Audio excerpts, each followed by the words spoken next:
Assalamualaikum warahmatullahi wabarakatuh. Alhamdulillahi rabbil alamin. Alhamdulillahi nahmaduhu wa nasta'inuhu wa na'udzu billahi min syururi anfusina wa min sayyiati a'malina. May yahdihillahu fala mudilla lahu wa may yudlilhu fala hadiya lahu. Asyhadu an la ilaha illallah wahdahu la syarika lahu wa asyhadu anna sayyidina Muhammadan abduhu wa rasuluh la nabiyya wa rasula ba'da. Allahumma salli wa sallim ala sayyidina Muhammad wa ala alihi wa sahbihi ajma'in. Amma ba'du. Yang saya hormati Direktur Utama Bapelkes Krakatau Steel, segenap karyawan keluarga besar Bapelkes Krakatau Steel, juga yang saya hormati Bapak Ibu kaum muslimin dan muslimat rahimakumullah. Alhamdulillahirabbil alamin.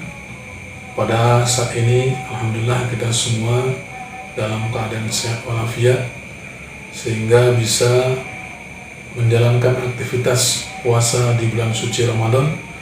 Mudah-mudahan puasa kita semua diterima oleh Allah Subhanahu wa taala. Amin amin ya rabbal alamin. Salawat beriring salam marilah kita sanjungkan kepada baginda Nabi Muhammad sallallahu alaihi wasallam. Beliaulah manusia pilihan yang paling dicintai oleh Allah Subhanahu wa taala, yang namanya selalu kita sebut, yang selalu kita harapkan syafaatnya nanti di yaumil kiamat. Semoga kita semua termasuk umatnya hingga akhir zaman. Amin amin ya rabbal alamin. Kaum muslimin dan muslimat rahimakumullah. Kita sebagai umat Islam alhamdulillah setiap hari dalam 24 jam minimal kita mendengarkan seruan azan minimal 5 kali dalam sehari. Ada yang menarik di dalam kalimat azan tersebut, yaitu pada kalimat hayya 'alal falah, artinya mari kita menuju kemenangan. Setiap manusia, apapun warna kulitnya, apapun profesinya, selalu ingin menjadi pemenang. Di dalam permainan, perlombaan, pertandingan, biasanya kita ingin jadi pemenang. Begitu juga kaum muslimin dan muslimat. Di hadapan Allah kelak nanti ada yang diberikan predikat sebagai pemenang. Lalu siapakah yang nanti akan menjadi pemenang? Allah Subhanahu wa taala telah memberikan petunjuk di dalam Al-Qur'an, yaitu dalam surat Al-Baqarah di awal-awal surat, bahwa orang yang akan mendapatkan kemenangan yaitu orang yang bertakwa. Hadirin kaum muslimin rahimakumullah. Lalu siapakah orang yang termasuk golongan muttaqin atau orang-orang bertakwa? Yang pertama, di dalam Al-Qur'an surat Al-Baqarah pada awal-awal surat dijelaskan yang termasuk orang-orang yang bertakwa adalah alladzina yu'minuna bil ghaib, mereka orang-orang yang beriman pada hal-hal yang gaib. Lalu apa hubungannya sehingga orang yang mempercayai hal yang gaib termasuk salah satu orang yang meraih kemenangan? Benda atau hal yang gaib ini adalah hal yang tidak bisa dirasakan oleh panca indera manusia. Contohnya malaikat, kemudian jin, iblis, bahkan Allah juga termasuk gaib, dalam arti tidak bisa dirasakan oleh panca indera. Kemudian orang yang beriman dengan mempercayai hal yang gaib, maka dia akan selalu berhati-hati di dalam melakukan kegiatan, di dalam pekerjaan, di rumah ataupun di masyarakat. Bahkan ketika ibadah selalu merasa diawasi oleh Allah SWT, selalu merasa diawasi oleh malaikat Allah. Maka orang yang mempercayai hal yang gaib ini akan selalu berhati-hati sehingga berusaha jauh dari perbuatan yang tidak diridhoi Allah SWT. Makanya Allah menetapkan orang yang meyakini dengan hal yang gaib ini adalah salah satu indikasi orang yang akan menjadi juara atau pemenang. Kaum muslimin rahimakumullah. Yang kedua, golongan orang yang termasuk al-muttaqin atau orang-orang yang bertakwa yang akan menjadi pemenang kelak, yaitu disebutkan dalam surah Al-Baqarah, wa yuqimunas shalah, mereka orang-orang yang mendirikan sholat. Karena apa? Sholat adalah tiangnya agama, dan sholat ini adalah amalan yang pertama kali akan dihisab oleh Allah SWT. Dalam hadis dijelaskan yang artinya yang pertama akan dihisab amal manusia adalah sholat. Apabila sholatnya benar, maka amalan yang lainnya ikut benar. Apabila sholatnya salah atau tidak bagus, maka amal yang lainnya ikut bagus. Sholat ini diibaratkan seperti sebuah keranjang. Apabila keranjangnya utuh dan bagus, maka bisa untuk dimasukkan buah-buahan atau barang-barang yang lainnya. Apabila keranjangnya rusak, maka tidak bisa dipergunakan untuk memasukkan sesuatu. Misalnya keranjangnya bolong, maka walaupun beli buah-buahan tidak bisa masuk. Diisi air atau diisi barang-barang tidak akan bisa menampung. Inilah ibaratnya sholatnya yang salah. Tapi kalau sholatnya bagus, keranjangnya utuh, maka amal yang lain, sodakohnya, kemudian amal sholat yang lainnya bisa masuk, terbawa, nilainya bagus karena sholatnya bagus. Mudah-mudahan kita semua diberikan kemudahan oleh Allah SWT untuk selalu menjaga sholat lima waktu dan dimudahkan beramal soleh sehingga kelak kita semua menjadi generasi pemenang. Amin amin ya rabbal alamin. Dan dalam sholat ini banyak sekali kebaikan-kebaikan. Dalam sholat ada satu pelajaran-pelajaran yang penting antara imam dan makmum, diibaratkan antara pimpinan dengan rakyat. Itu sudah tergambarkan dalam sholat. Saling mengingatkan, rakyat harus patuh pada imam, makmum kepada imam harus patuh, jangan mendahului imam, itu tidak boleh, batal maka berjamaahnya. Begitupun dalam kehidupan sehari-hari, rakyat harus mengikuti apa kata pemimpin selagi arahannya benar. Tapi kalau arahannya tidak benar atau belum benar, boleh rakyat mengingatkan kepada pemimpin demi kemaslahatan bersama. Kaum muslimin rahimakumullah. Kemudian golongan yang ketiga yang termasuk golongan al-muttaqin atau orang-orang yang akan meraih kemenangan, yaitu disebutkan dalam surah Al-Baqarah lanjutan ayat yang tadi, wa mimma razaqnahum yunfikun. Mereka orang yang membelanjakan hartanya atau menginfakkan hartanya.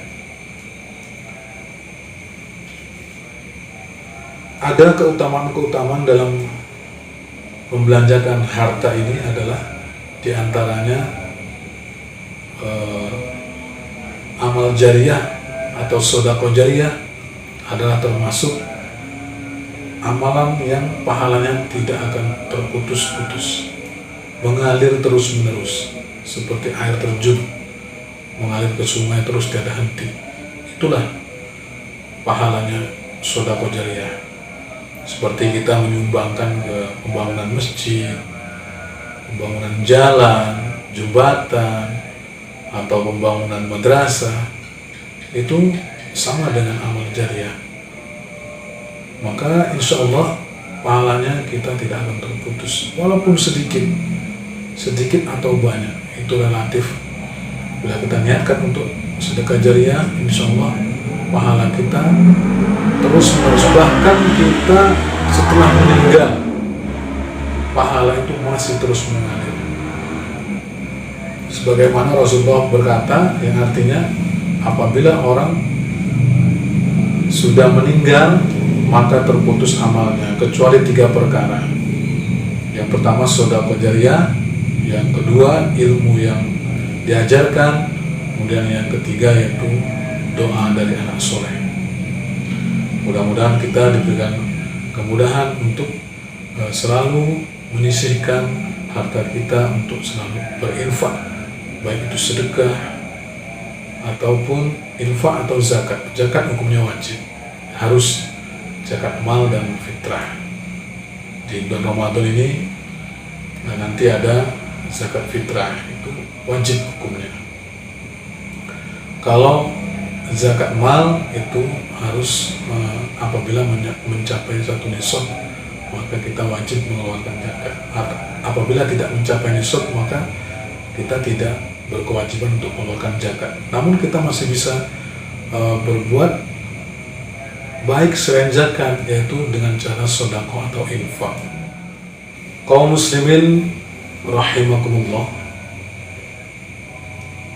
golongan yang berikutnya yang akan mendapatkan kemenangan, yaitu disebutkan dalam surah Al-Baqarah, adalah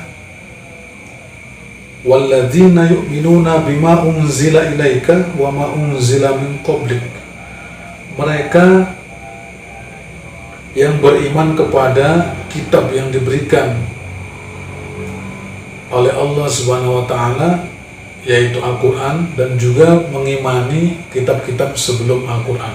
Artinya kita sebagai umat Islam wajib mengimani, bahkan menjadikan satu pedoman hidup, yaitu Al-Quranul Karim. Namun kita tetap meyakini bahwa ada kitab-kitab sebelum Al-Quran, yaitu kitab Injil, kitab Taurat, kitab Zabur, bahkan suhuf-suhuf yang lain. Kita sebagai umat Islam terhadap kitab-kitab yang sebelumnya itu hanya meyakini bahwa kitab-kitab sebelum Al-Quran adalah ada, pernah diturunkan oleh Allah Subhanahu wa taala. Di antaranya kitab Taurat kepada Nabi Musa, kemudian kitab Zabur kepada Nabi Daud, kemudian kitab Injil kepada Nabi Isa alaihissalam, bahkan ada suhuf kepada Nabi Ibrahim. Wajib mengimani bahwa kitab itu ada, namun tidak berkewajiban mengamalkan isi kitab tersebut. Yang wajib kita amalkan adalah Al-Quranul Karim dan Al-Hadith. Karena ibarat undang-undang, kitab yang lama itu ibaratnya undang-undang yang lama. Setelah muncul undang-undang yang baru, maka yang berlaku adalah undang-undang yang terbaru, yaitu Al-Quranul Karim. Dan Al-Quran adalah GBHM, garis-garis besar haluan muslim. Bahkan suatu ketika sahabat menanyakan kepada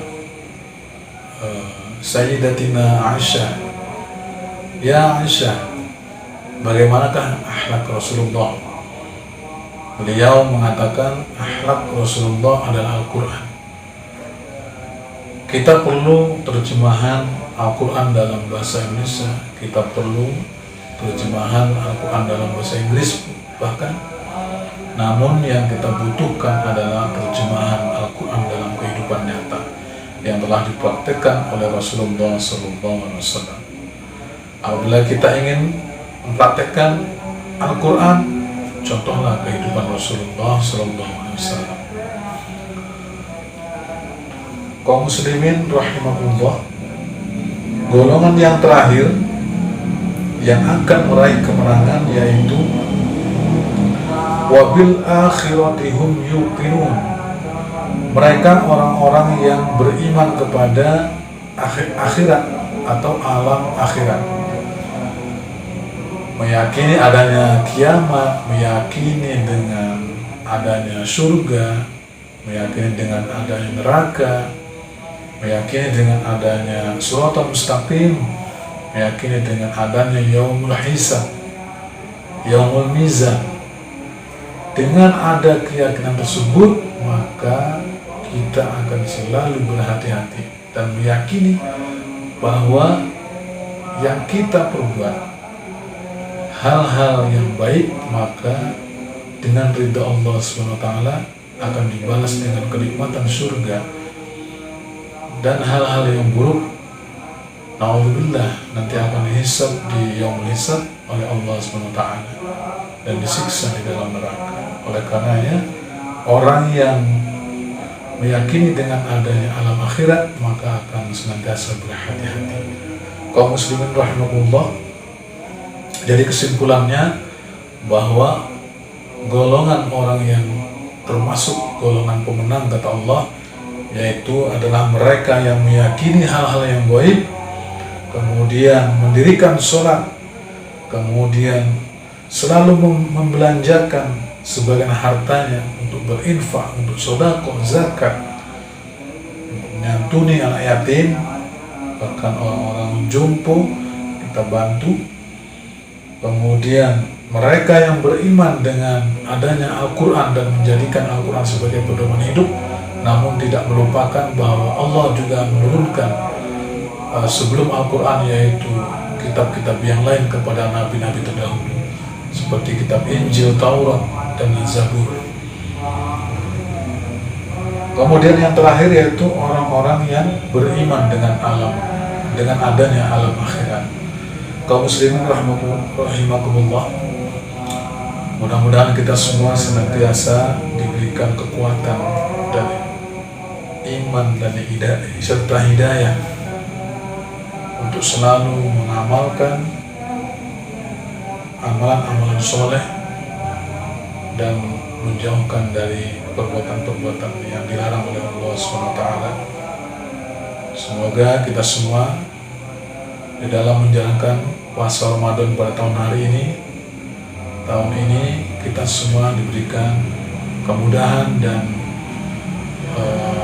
keimanan yang lebih baik daripada Ramadan tahun sebelumnya. Kaum muslimin rahimakumullah, demikianlah uraian kultum dari saya. Mohon maaf atas segala kekhilafan atau kata-kata yang kurang berkenan. Saya mohon maaf yang sebesar-besarnya. Mudah-mudahan kita semua dalam menjalankan puasa Ramadan ini diberikan kemudahan dan mendapatkan ridho dari Allah Subhanahu wa Ta'ala. Amin amin ya rabbal alamin. Dan kita semua semoga kelak menjadi golongan pemenang menurut Allah atau golongan muttaqin. Itu saja dari saya. Akhirul kalam, billahi fi sabilil haqq. Wassalamualaikum warahmatullahi wabarakatuh.